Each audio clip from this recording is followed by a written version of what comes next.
And let's read it this way, amen. I'm going to read along with you, amen. Isaiah 55, verse number 8 through 11, amen. Amen. Amen. It reads like this. I don't think the way you think. The way you work isn't the way I work. God's decree. For as the sky soars above the earth, so the way I work surpasses the way you work. The way I think is beyond the way you think. Just as the rain and snow descends from the sky and they don't go back up until it's the water of the earth doing their work, making things grow and blossom, producing seed for farmers and food for the hungry.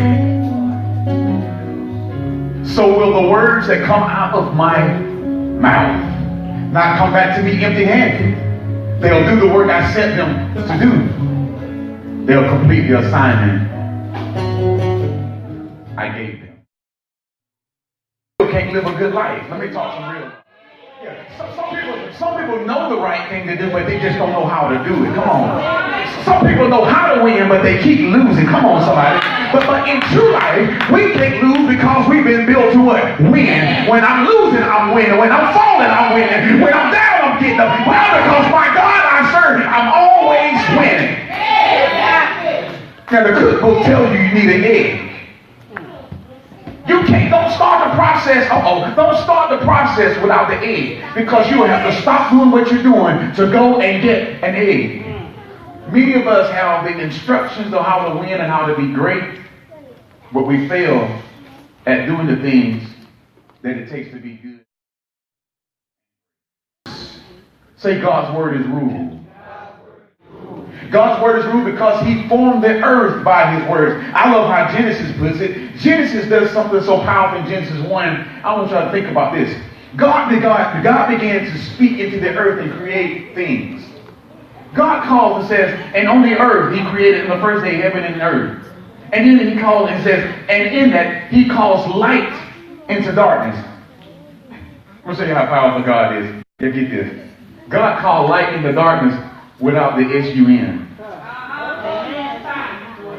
We typically think that the sun is what creates the light of God. No, God called light when there was no sun even created.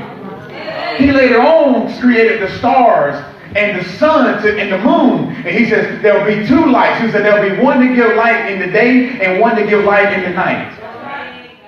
Some folks is very vulnerable. Why? Because your language is messed up. Yeah, you can tell how your future going to be by how your mouth speaks.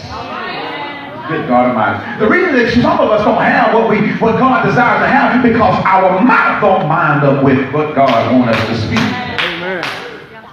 We end up saying and we end up cursing ourselves. Now I didn't say cussing, I said cursing ourselves. We end up telling ourselves that we can't do something when God says that you can. So you got to be careful. So as a man thinketh, so is he. And from the abundance of the heart, the mouth speaks. Don't tell me you didn't mean what you said. It's just your timing was messed up. And the reason the timing was messed up is because you weren't in the proper position to say what you said. So next time that God comes and says, I want to bless you coming in, and I want to bless you going out. I want to make you the head and not the tail, the lender and not the borrower. Be careful of what words you're building up in your heart. Because oftentimes God don't come when you want him. I'm making a parallel, but he's always. But he says, but my time is not yours. Somebody say, be careful. God may just show up on the scene. In the midst of you, cutting with your tongue, God may just show up with your blessing. And God ain't gonna bless no mess. Come on, somebody. So the mess ain't you. The mess is what's coming out of you. God about it. So you gotta be very careful that God may show up on the scene and says, I want to deliver you from every demonic spirit. I want to deliver you from every financial frustration, from every physical